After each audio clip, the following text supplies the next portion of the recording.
So respiratory syncytial virus is, as the name implies, it's a virus, so we don't have an antibiotic for it, we don't have any specific treatment for it, and it happens to be the most prominent of the viruses we test for that causes lower respiratory tract illness in young kids. It's very common. For most people, it's a bad cold.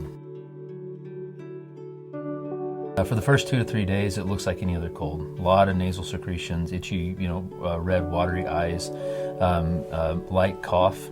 And then on about day 3 to 5, somewhere in that window, I always like to educate parents on this point too. So the target tissue also includes the very small airways, the tertiary bronchus.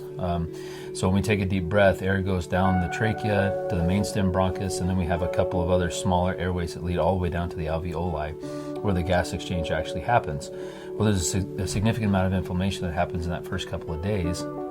And on about day 3 to 5 is when that tissue that's been very inflamed and swollen dies and falls off into the airways. So that's what produces the wheezing and the difficulty of breathing and the oxygen requirement. Because shortly after that, as long as the child is relatively well hydrated, they'll cough a whole bunch, and I encourage people not to stop that cough because we need all that debris moved up and out of the airway. They turn around pretty quickly in most cases. The name of the game is supportive care, and then if kids get bad enough, which is really just a small percentage of kids, they get admitted to the hospital for IV fluids, in some cases oxygen therapy, and sometimes high flow cannula. Most people, including children, will get an ugly cold.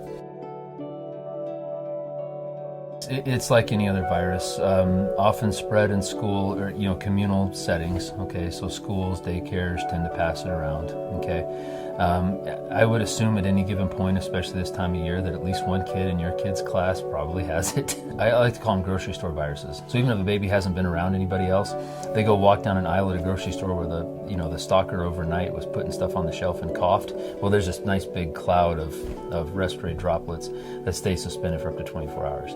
So you walk down there, you get a big breath. You could get it just like that. There's not good ways to avoid getting viruses. I think we learned that over the last couple of years. You can't avoid getting them, unfortunately. So you can have yourself well prepared so your immune system can deal with them when you do encounter them.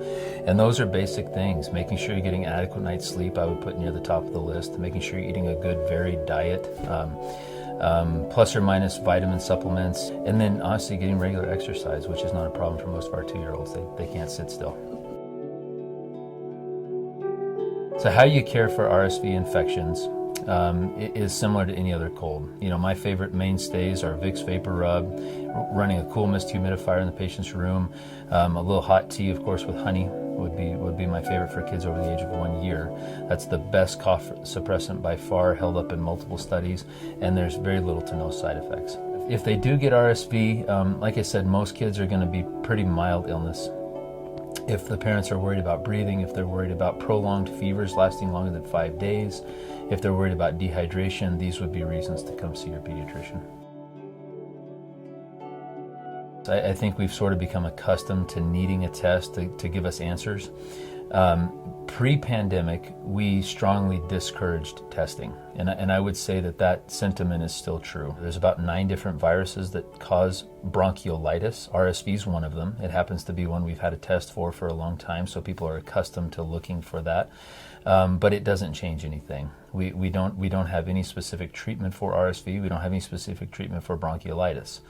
So I discourage testing except in very rare occasions.